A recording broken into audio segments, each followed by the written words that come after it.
Good morning. Welcome to the Folklife Festival. Great time. I hope you've all been over to that little tent over there and gotten your tattoo. I got mine. In its size, scope, and capacity and diversity, the Smithsonian Folklife Festival is literally unique in all of this country. Each year we get roughly 1 million visitors. The festival helps visitors connect with their own heritage and exposes them to new knowledge and other traditions from other places in the world. This year we feature Colombia, the Peace Corps, and one of my favorites, rhythm and blues.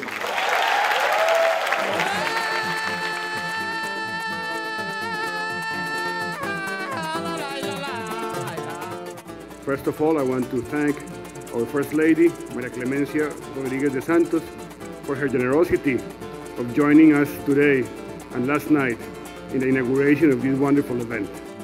I want to highlight our deepest gratitude to Secretary Clough and his team at the Smithsonian Institution for the courage and the commitment to have Colombia present here at the mall. It was a dream, came true.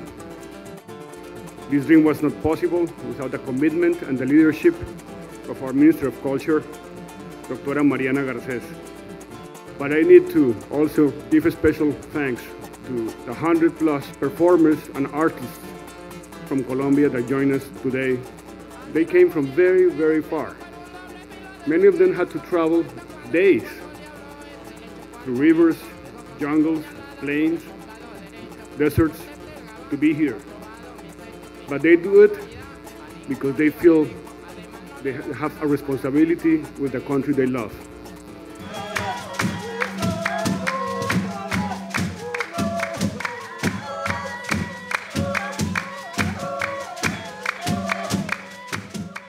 President Truman and John Adams before said the greatest office in a republic, in our republic, is the office of citizen. I would qualify that and say there's a greater office, and that's to be an active duty citizen called a Peace Corps volunteer. John Kennedy called not only for his fellow Americans to ask, what can we do for our country? But he immediately added, and my fellow citizens of the world, ask not what America can do for you, but what together we can do for the freedom of man. Today, our volunteers continue to bring compassion, humility, and hope to villages around the world, learning the language and living the same lifestyle of those that they are privileged to serve. Time after time, Peace Corps volunteers say the same thing when they return home. They say, I went because I wanted to help, but I got much, much more out of that experience than I could ever have given.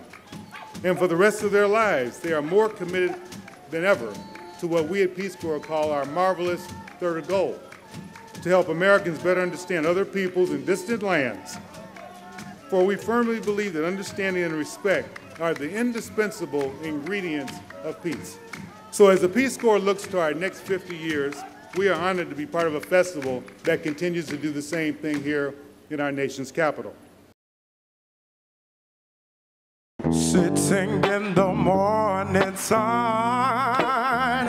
I'll be sitting when the evening comes. Because in some ways, dating back to the 1940s, rhythm and blues was intended as a kind of catchphrase that was referring to any music made by or for Black Americans.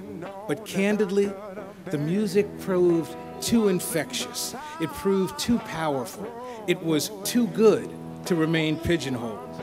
The Rhythm and Blues program will give you a taste of that by celebrating a style of music that encompasses urban blues and doo-wop and soul and funk.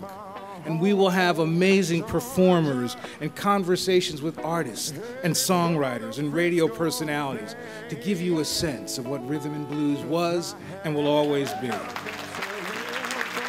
If you are a living soul, you are a part of the soul of the entire world. And And with every person, there is a heartbeat and there is a rhythm. So as your heart beats and you speak your language and you sing the music of your country, you are singing the music of rhythm and blues. I trust that in the next 2 weeks, every man and woman, boy and girl here will find and lay hands on your soul. Do